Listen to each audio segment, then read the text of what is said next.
delighted to introduce my colleague, Dr. Lindsay Allen, who is a leading expert in the ancient Near East, and again works closely on the relationship between antiquity and the modern day. And she's very kindly agreed to talk to you today on the invention of the Barbarian module, and her wonderfully intriguing title is Reinventing the Invention of the Barbarian. So Lindsay, thank you so much for joining us. You have 45-ish minutes, but obviously that's relatively flexible, and then I will moderate the questions for you afterwards. So all yours. Thanks very much. Thank you, James. Welcome everybody to the seminar. I'm going to share my screen, share my slideshow without further ado. Let me do that. And there we go. So let me revise the title slightly.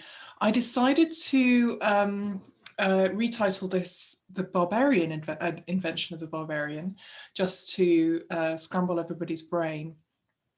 And it was my attempt to recenter the way that the A-level segment is defined within the syllabus for A-level classical civilization. I start here with an image ostensibly from the excavation of the Persepolis Treasury in 1936, showing a fragmentary Greek sculpture Greek style sculpture in marble, which will actually be the subject of a talk later today for the annual Jamie Rumble lecture, memorial lecture. This is by way of a trailer stroke promotion for that event too. But thinking about the discussion that will be happening later today about this particular sculpture, which is a Mediterranean product transported to Iran in the 5th century BCE, seemingly, and there to be buried in the destruction of the treasury building at Persepolis by Alexander of Macedon at the end of the 4th century BCE. So thinking about this this object in this excavation location was really my starting point for the theme I want to address in this talk relating to the classical civilization syllabus. You see it's been recovered in pieces, the earth has been cleared around it, and there are excavators nearby in the photograph, although I have cropped out one of them and the others have actually been obliterated as part of a very strange photographic process at some point. This is from the Oriental Institute Chicago excavation records for the site of Persepolis.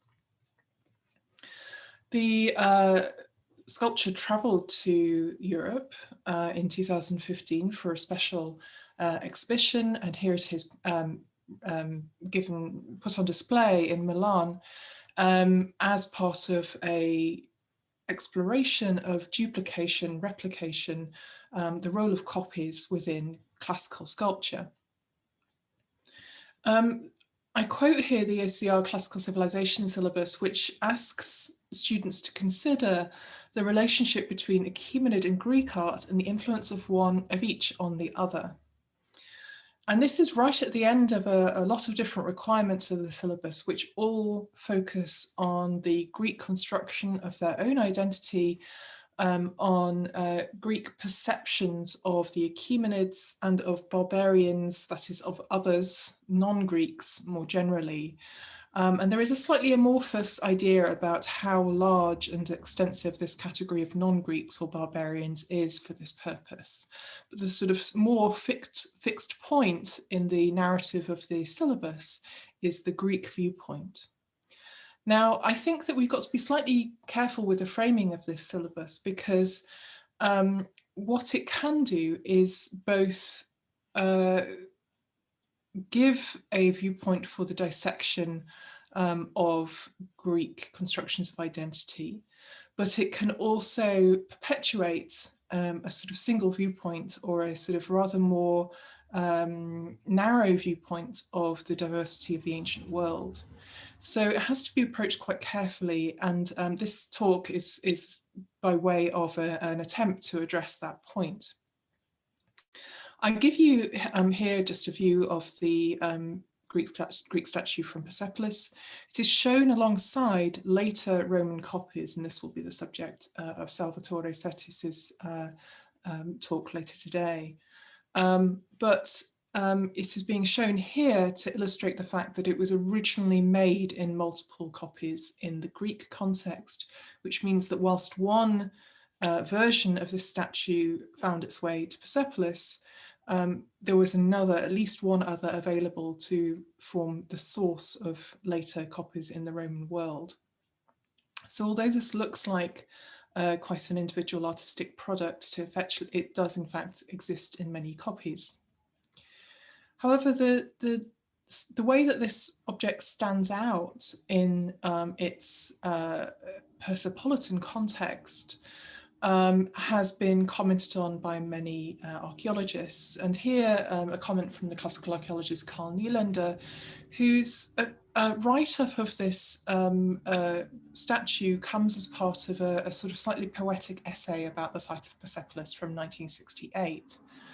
And I'm not sure how much he continued with this viewpoint on this statue, but his 1968 take on it is to romanticize the character of a Greek statue amidst the, as he sees it, or as he portrays it in that essay, the more rigid ranks of Achaemenid Persian sculpture surrounding it. So I quote here, "The curve of the broken neck suggests a head bowed in thought, and the fabric of her mantle falling in soft folds around her womanly form reveal a human creature in stone. I touch the large-grained Naxian marble, run my finger over the folds. This is ours." And those are the final words of his essay on this statue. There are two aspects that his characterization of the statue are bringing out here. The idea that there is a sort of self-reflection inherent in the communication, what the statue wants to communicate, and also that there is a sort of there's more humanity somehow in the naturalistic style than there is in the other stone figures around it. He mentions the folds, and then he goes all in for an identification of ours, and what is ours in this case, or perhaps he means the Hellenic heritage. And I just want to say, I had hoped that we wouldn't get a police helicopter overhead whilst I presented, but I think we might just be getting a police helicopter. So my apologies if that comes through the microphone. By contrast, some of the more, let's say, vintage works of art history on the sculptures at Persepolis, the best known being relief sculpture within the architecture of the buildings, refer to their repetitiousness. So Arthur Upham Pope, writing in 1957, but encapsulating a series of thoughts that I think he'd had for a couple of decades, wrote that you could find at Persepolis a stout garrison of the immortals represented on the great frieze with a monotonous iteration in the bas-reliefs. So again, what Pope is interested in characterizing here is the replication, the monotony, the sort of I want to say the the greater reproduction, the multiple reproductions of the human image in the architectural sculpture at Persepolis.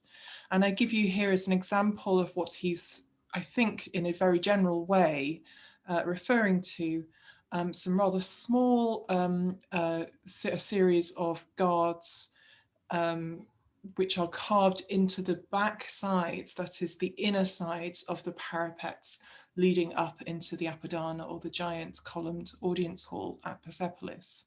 So that if you're coming up the stairs just over there and on the left of the picture, you are following the line of these guards up onto the terrace.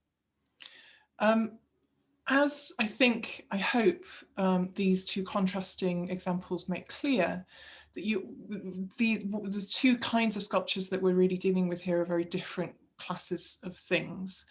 The bas-relief sculptures, which Pope is and others are stereotyping here, are architectural sculpture.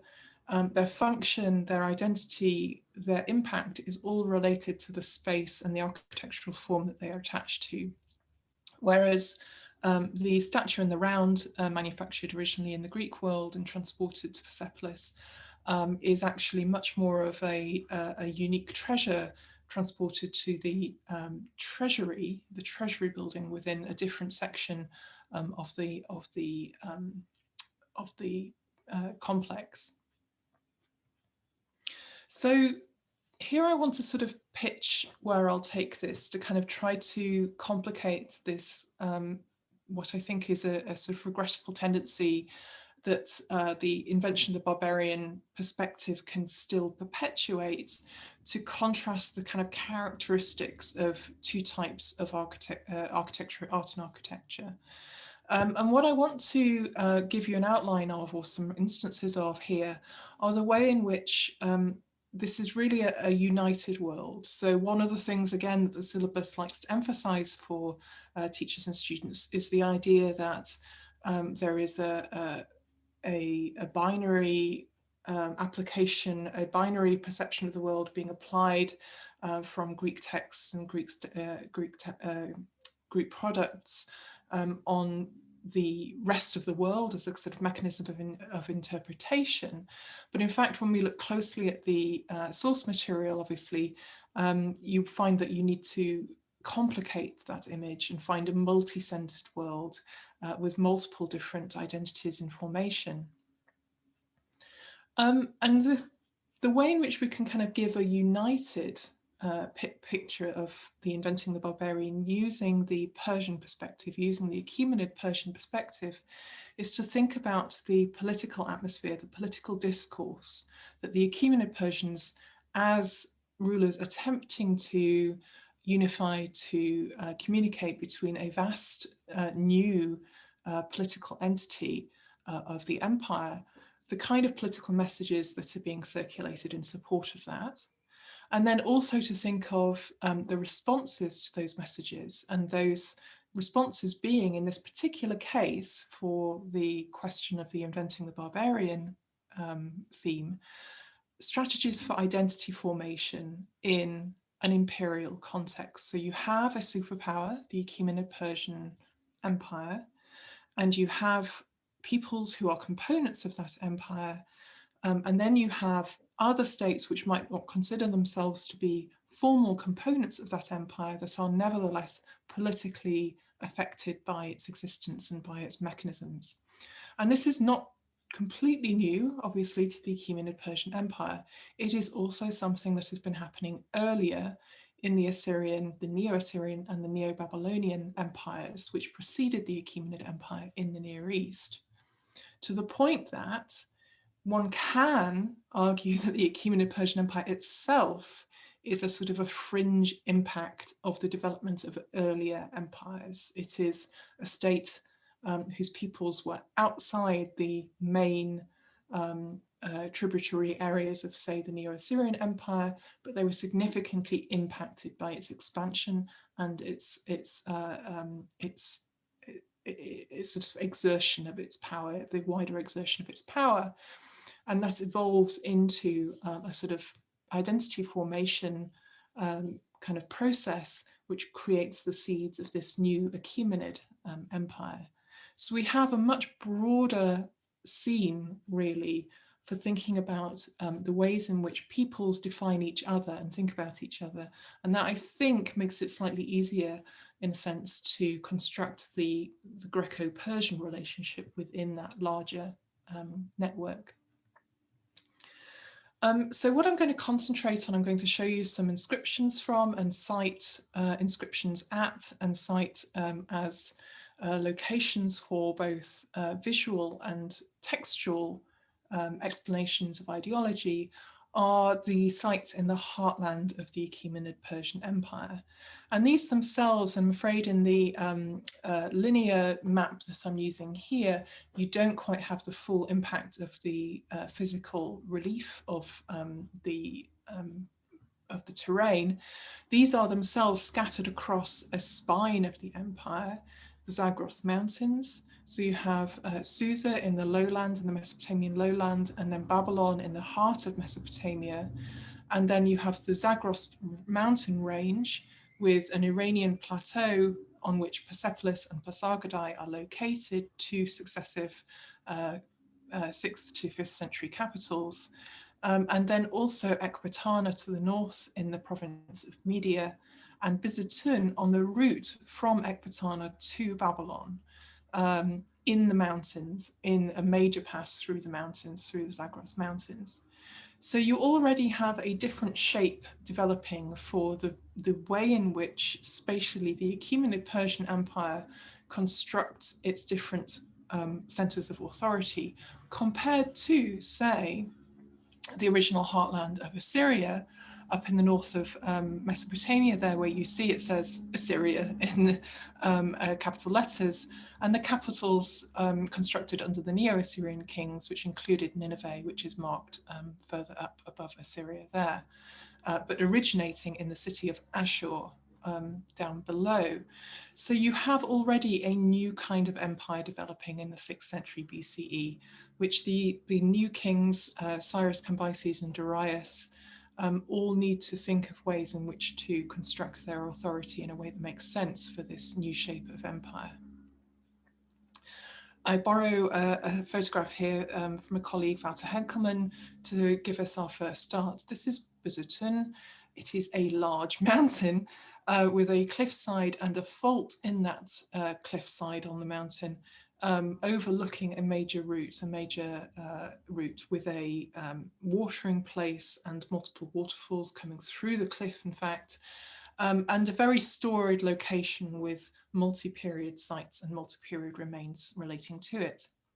The floodlights here give you an impression of how high up there is a relief and a series of inscriptions, a trilingual inscription, talking about the rise to power of Darius I.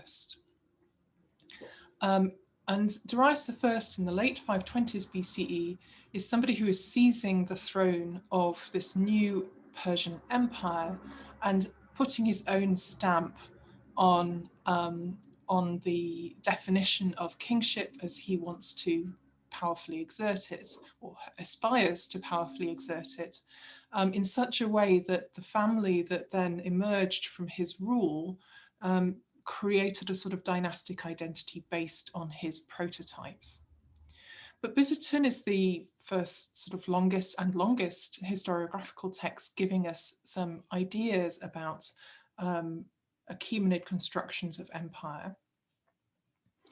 And those constructions are really oriented around a relationship with past empires in the region, an appropriation of Assyrian iconography, and also a recognition that they needed to take new communication strategies, deploy new communication strategies in order to spread the message of Achaemenid Persian power. You have Darius on the left of the relief, which is the original part of the monument being carved. You have an Elamite version of the text of Darius's rise to power to the right, which then later gets replaced down below after the relief is revised partway through its construction to accommodate an extra conquest at the end there. I'm not going to talk in detail about Darius's campaigns or his rise to power, but I do want to pick out a couple of features of Behistun as a really unusual as well as influential monument to give us our source material for thinking about constructions of empire. First of all, although the majority of the challenges to Darius's own aspirations to kingship are really based on internal dissent, internal dissent within the heartland from Darius's seizure of power, he does take great pains to locate all his opponents as particular representatives of groups of people. So they are Babylonian, they are Elamite, and the one at the end, Skunka the Scythian, is a Sakai. So Sakai, he is from sort of the edge of the Achaemenid realm. So you have already the idea that each of the leaders that oppose Darius can be from different ethnic groups. And in conquering them, Darius is establishing his rule over these particular ethnic groups. But not only that, but the whole of the empire is being defined as though it is all kind of composed of a mosaic of peoples.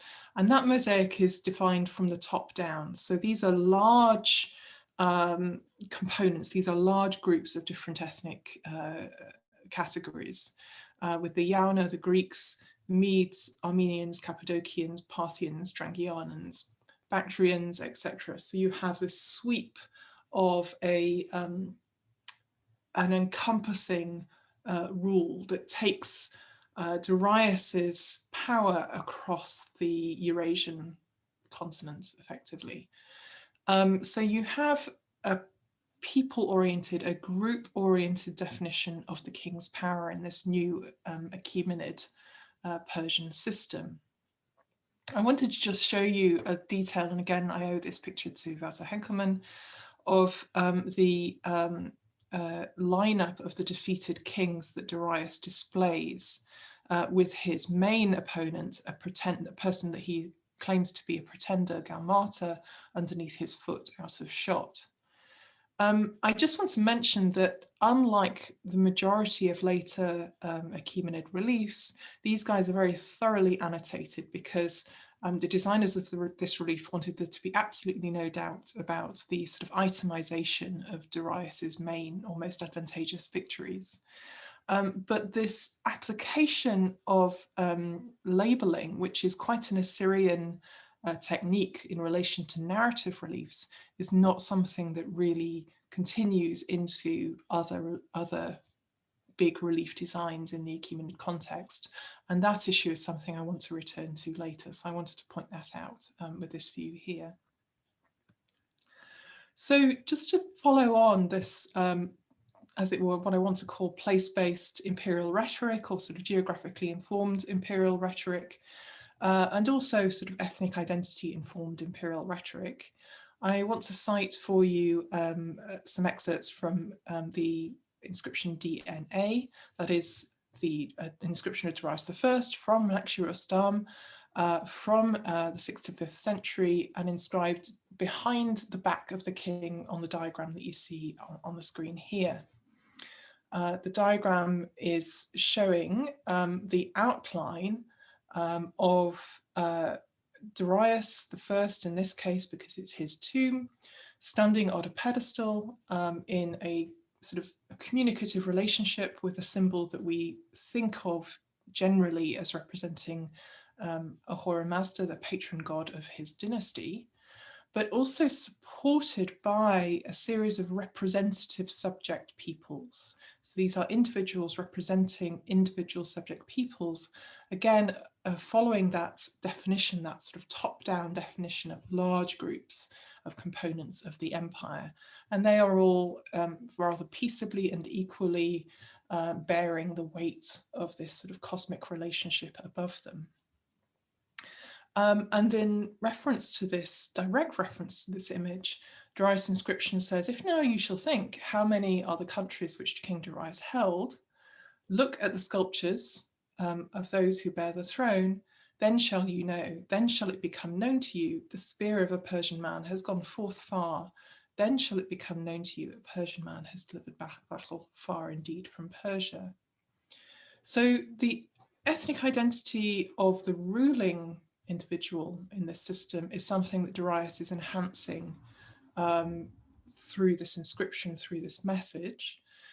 He is defining himself as Persian, and he is putting forward this ethnic definition as part of the strength of his own accomplishments.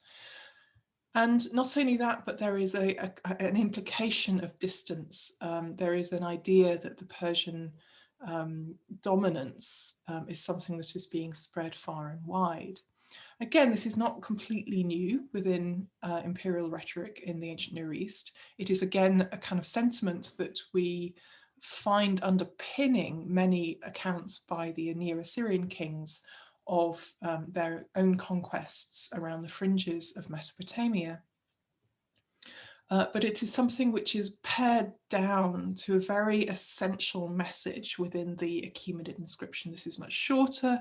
This is not giving reams and reams of description here of conquests. This is just saying, I've gone really far, and this is the conquest. So this is a very economical version of the same kind of past message. On the right, you see a picture of the reconstructed glazed brick facades from the Achaemenid palace at Susa, showing again the same kind of iconography that you saw on the parapets of the Persepolis Apadana, but on a completely different scale, so on almost on a life-size scale, still in relief, in bas relief, but achieved through molded brick with very precise delineated decoration and colour. And I'm going to cite a couple of inscriptions from Susa just to, again, give more examples of this geographically articulated imperial power that Darius is honing lots of different aspects of in his new inscriptions. He says for, again, this is DSE, so inscription of Darius I from Susa, inscription E. Much of the harm that had been done, I transformed into good. The nations which fought amongst each other, those people killed each other.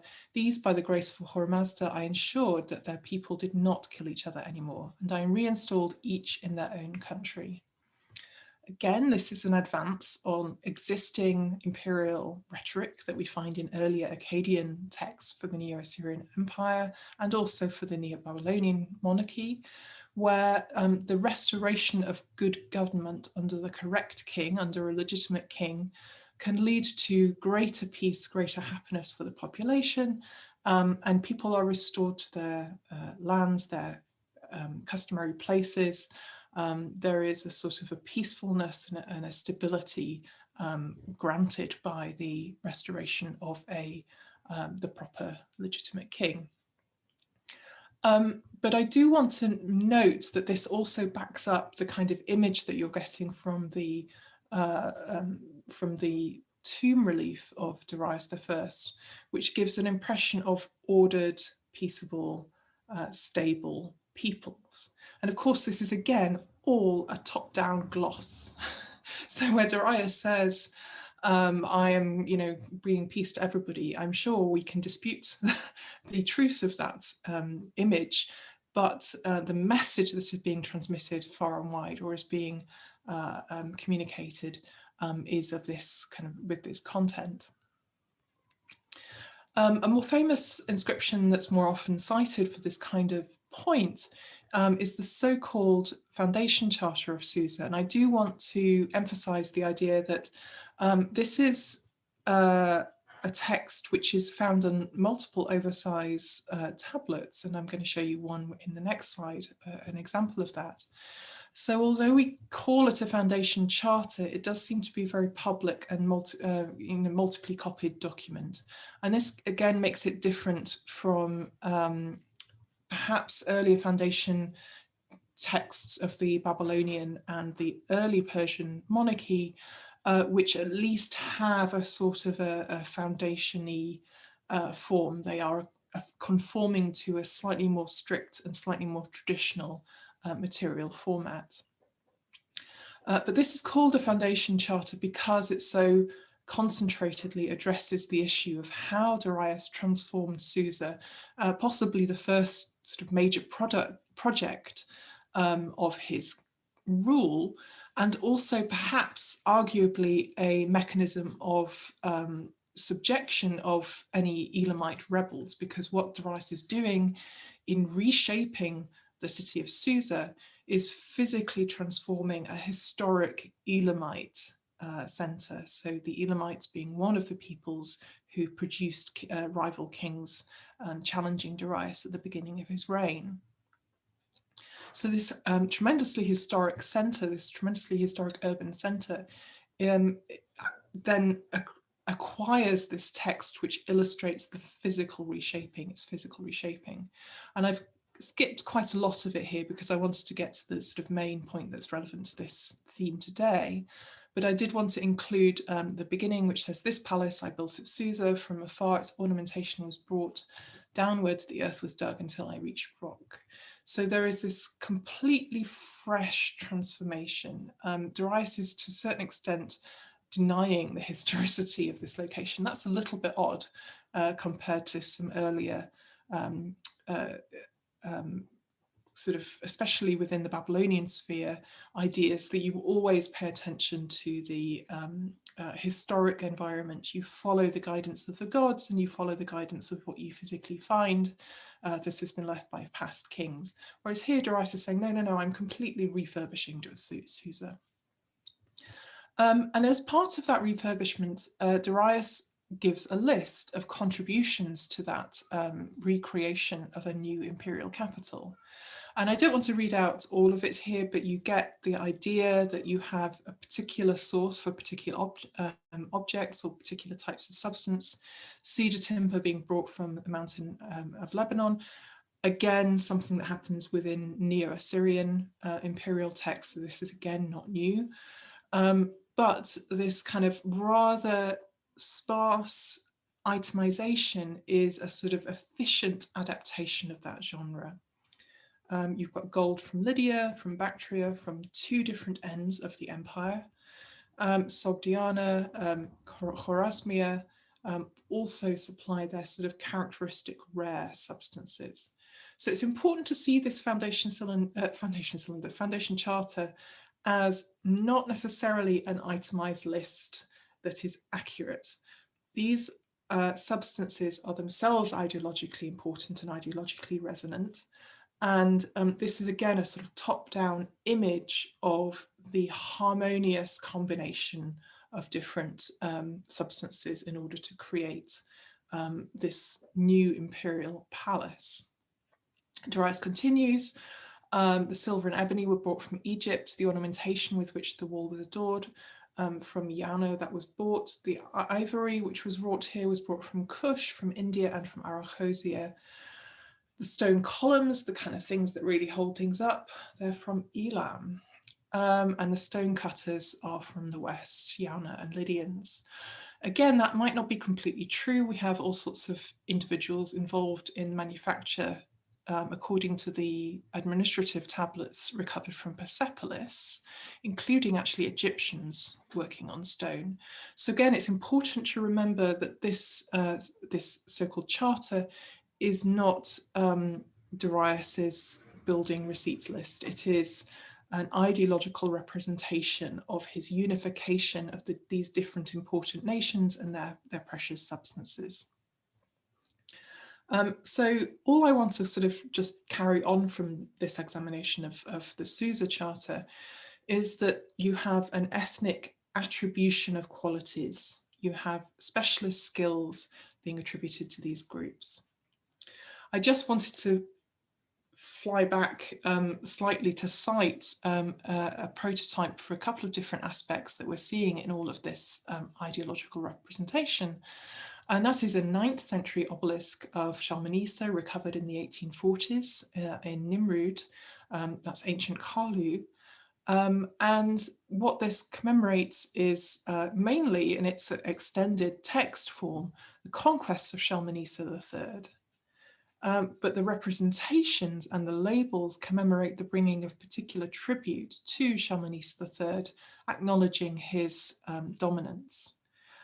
Again, I don't want to go into specifics here, but this is a notable example of the way in which the genre of conquest literature that is already established in the Neo-Assyrian Empire is a kind of a powerful rhetoric, which is then appropriated and transformed in quite a pithy and efficient way in the Achaemenid system. So something that will have a long conquest account attached to it in the Assyrian context will become a shorter, more communicable, perhaps more mobile set of motifs, set of memorable points in the Achaemenid sphere. I also just wanted to mention that for Shalmaneser III, we also have a really spectacular account of palace construction, again using the conquered items from subject provinces in his banquet stele. And both of those objects are in the British Museum if you want to deploy those or reference them in your work. And again, the theme here has been the sort of technical innovation of form and genre innovation of the Achaemenid kings. And I want to mention an actual foundation text from Persepolis, in which under Darius there is a technical change being introduced, which is the deployment of flat metal sort of text surfaces instead of, say, foundation cylinder, instead of, say, a foundation clay tablet. These are precious metals with gold and silver. I'm showing you here two images. I'll show you of the discovery of these texts in the corner of the Apadana at Persepolis. The guy with the hat is Friedrich Krafter. The photographs are by the excavation photographer of the early 1930s at Persepolis, von Busse. And you have two different images of the process of discovery, the sort of slightly more documentary version, and the here are our discoveries version, the more staged version, and the Oriental Institute version of this image is again a much more sort of commonly produced single image, just showing Friedrich Krafter, the architect on the dig, discovering and examining this new find. But what you can see here is at least the scale of the tablets themselves and their location deep underground in specially fashioned stone containers, with positioned around and above them a series of precious coinage, all from the west of the empire. This is something which doesn't necessarily always come into the discussion when we talk about the Apadana Foundation tablet, because this is seen as perhaps maybe just sort of a nice dating assist or an interesting iconographic resource. But I do want to note that the coins themselves are effectively mirroring the substance of the inscriptions. And so it's quite possible here that we've got to see these coins as a very specific symbolic injection into a foundation deposit. If we look again at the text, it is Darius the king advertising the extent of his hold on territory. And again, the furthest corners of his empire are cited as the places in which particular peoples are.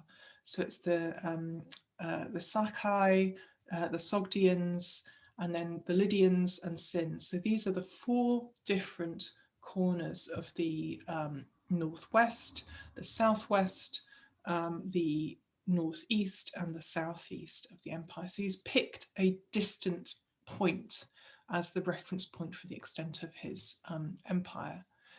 The way in which this distant point is therefore cited is, I think, a little bit new, even though, again, the Assyrian kings would advertise that they also ruled over the 4 quarters of the world.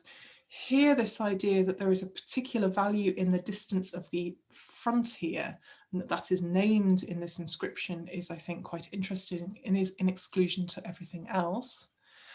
And also the fact that we have these substances, these little precious symbols with these apotropaic obverses on them. The front of each coin has a sort of little apotropaic symbol on it, representing its origin. And they together, this is quite a sort of powerful cache of objects, but specifically citing the far west, in the case of this coinage, the far west of Darius's, the extent of Darius's conquest.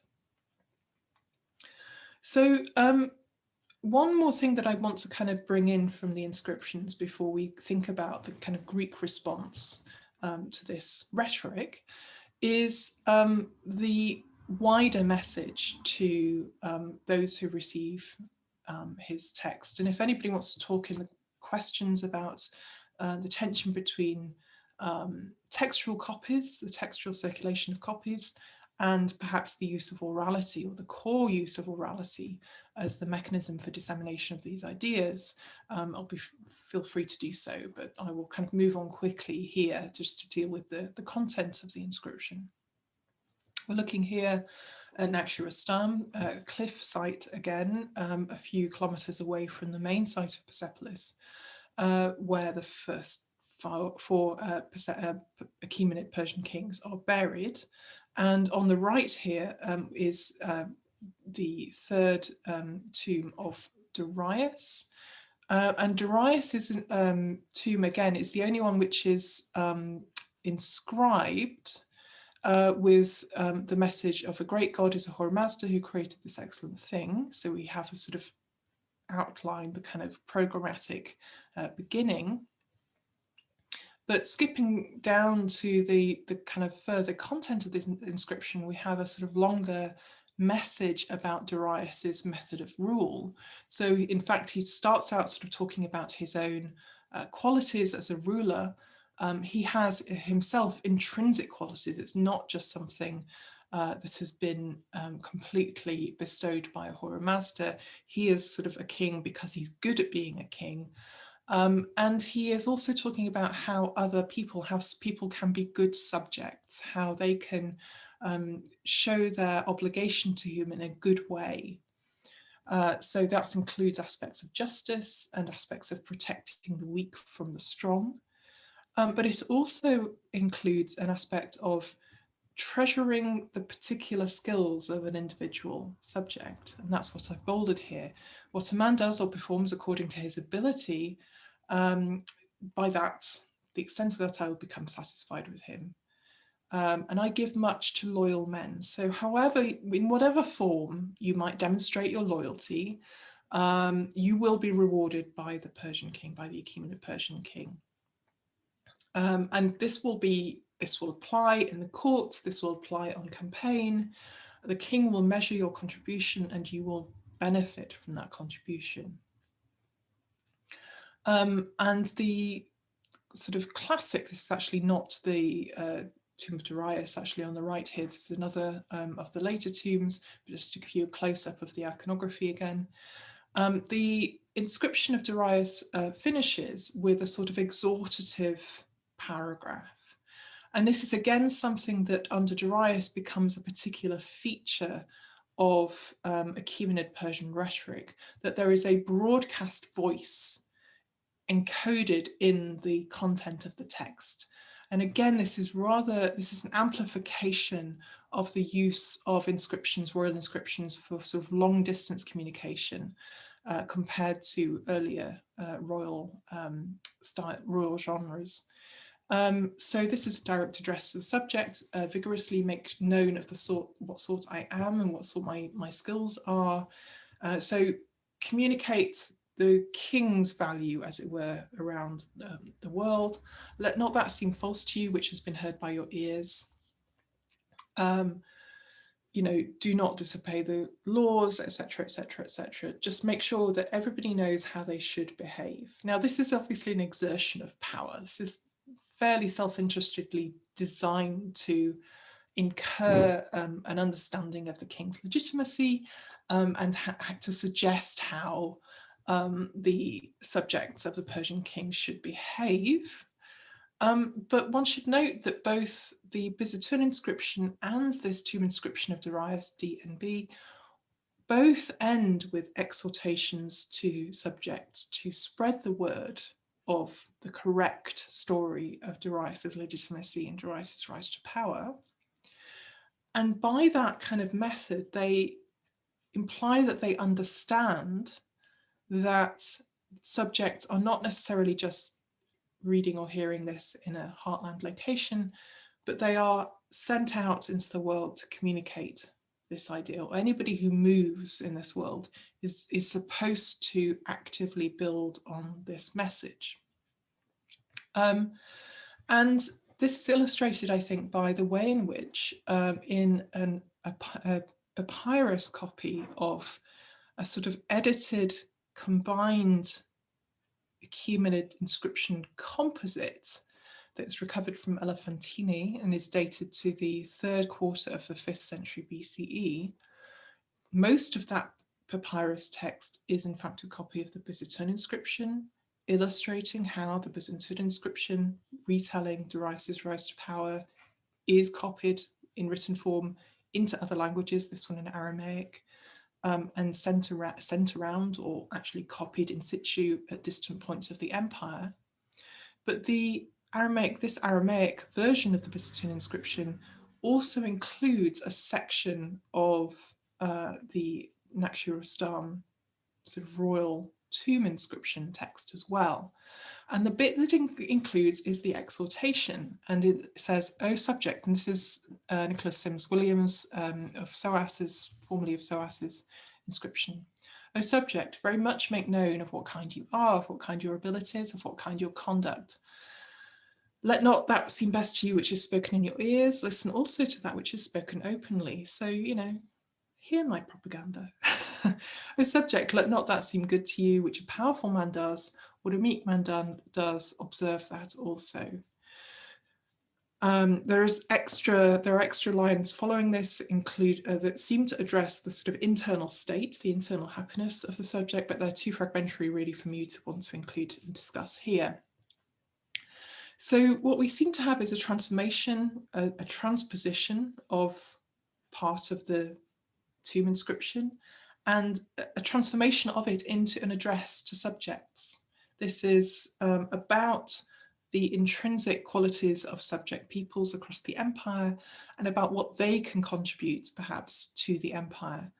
And here, this is a kind of halfway point between the call of the Achaemenid kings putting out their message of legitimization, spearheaded by Darius, but it's also a sort of staging post in the 5th century BC, long after Darius's death, to this idea of a response to what is the conversation that the Persian kings are really trying to start with their political rhetoric.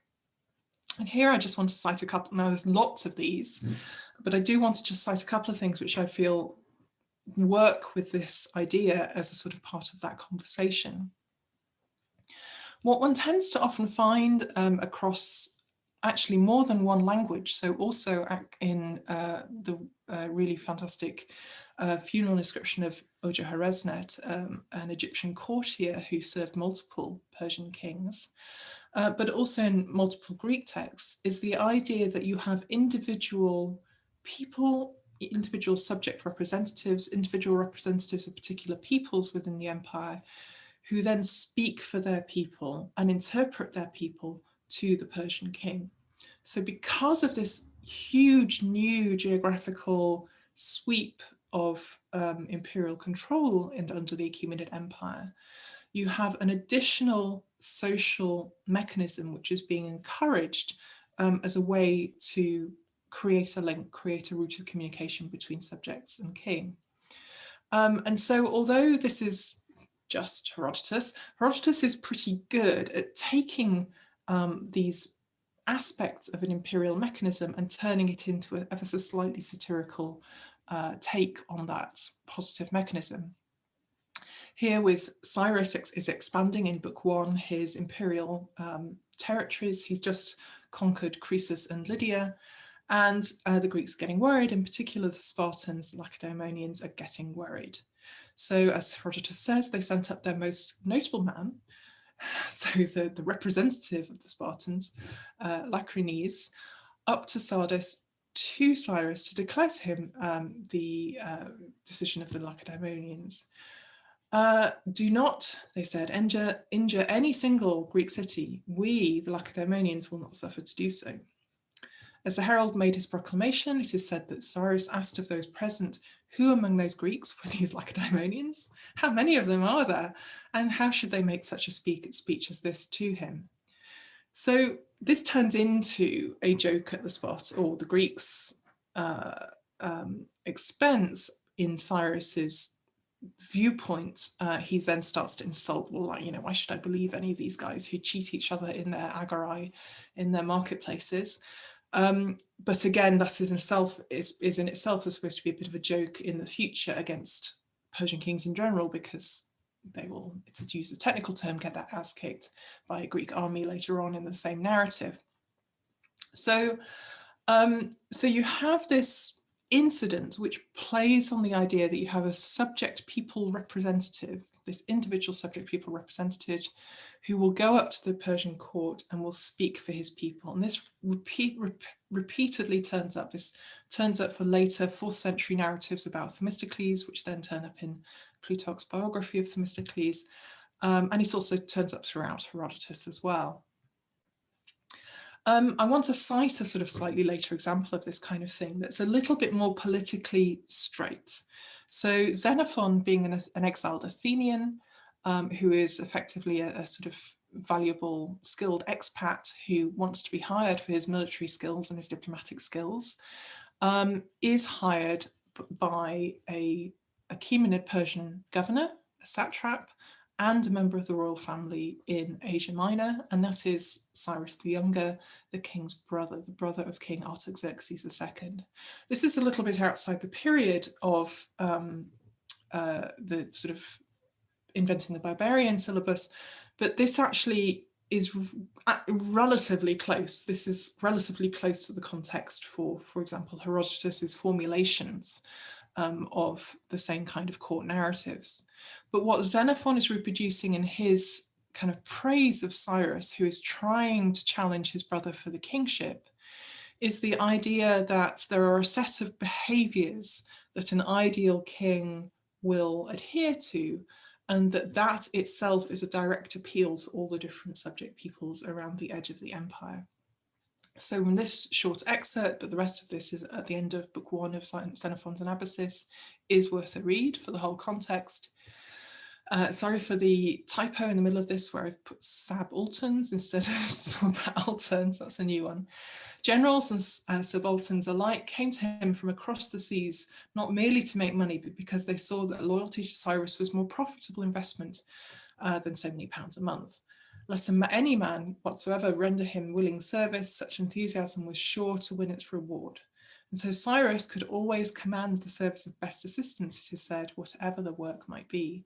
So here we have the principle that is articulated in the royal inscriptions that you must contribute according to your own skills and according to your best ability. This will all kind of pay through to your reward. So I'm going to skip over a short reference I wanted to make to Margaret Root's kind of discussions of the iconography of Persepolis, because I wanted to bring iconography back into this question of how does the call and response work? How does the articulation of the propagandistic ideology of the empire then provoke a conversation with subject peoples, amongst whom are the Greeks? And this is something that Margaret Root has explored in relation to the depiction of the Ionians within a subject people array, this kind of even ranking of individual peoples, which shows them all in precise compartments, in peaceable compartments, all contributing according to their own values and virtues to the Persian kingship. But I want to juxtapose that, sort of thinking about Root's message that this is about incorporation, peaceable incorporation and accommodation of different identities, to show that privately commissioned seal imagery, that is imagery that is commissioned within administrations, within the empire, by individuals who want to express their own kind of role in the administration or their aspirations in the power structures, quite often use individual ethnic depictions to demonstrate violent subjection of conquered peoples. So it's not all fluffy. What you have on an individual level is in diverse styles the citation of subjection, of violent subjection of subject peoples, whilst at the same time the official narrative is giving the sort of rather more stable and peaceable version of that. But they both partake of the same idea that you can evoke a specific person's identity by their dress, by their self-identity, by their expression of their identity within a scene, and then subject that personification, that stereotype, to a particular narrative, either a peaceful narrative or a violent one.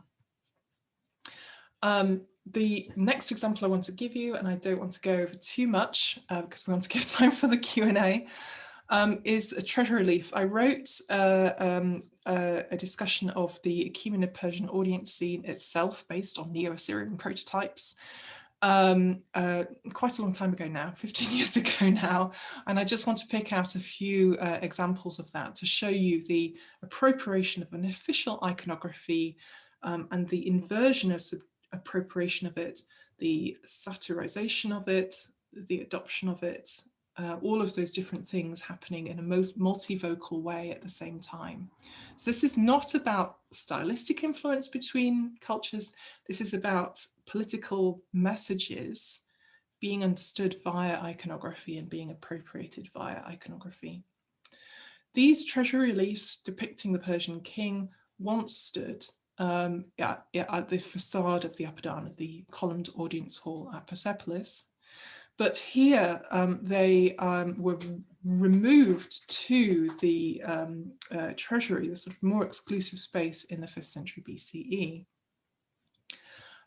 They were also deployed in the 5th century sort of on high above ranks of guards in the door jambs of the 100-columned hall, another giant audience hall at Persepolis. So you have multiple locations depending on your access of an image of the Persian king with somebody approaching the king. Now, sometimes the interpretation of the figure approaching the king is really quite precise and technical. He's given a sort of administrative identity. I want to avoid that. There's no label here. Remember, I mentioned that before. There's nothing giving a narrative textual identity here. And I just want to take this scene as a sort of an outline, a sort of a bare outline, because that's clearly how it's then taken by others.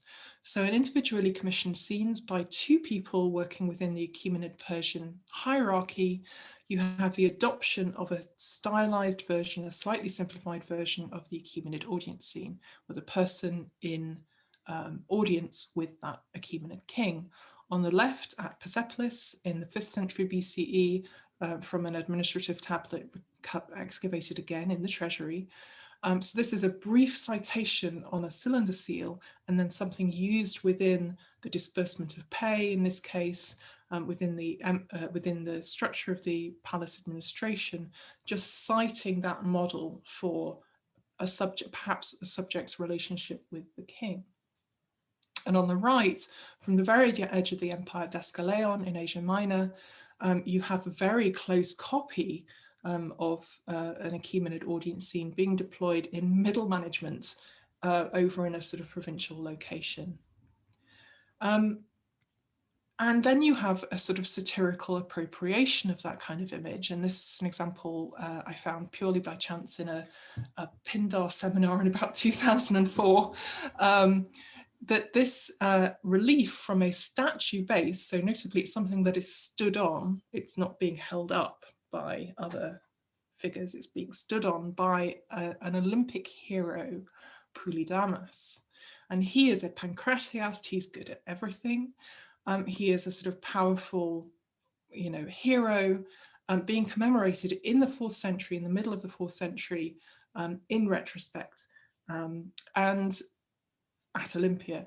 And one of the faces of this statue base shows his audience with the king, in which he is super rude. He's turning his back to the king is frightened, and he's also assaulting one of the king's attendants. So this is kind of an infraction, an inversion of an audience scene, but it still uses the audience scene. It's still using that prototype framework. So what it shows us is that although this is an application of Greek sculptural style to a relief, it is also actually a sort of political response to the message of that relief. And that's how we can take quite a lot of the Herodotean stories about relationships with the Persian king too.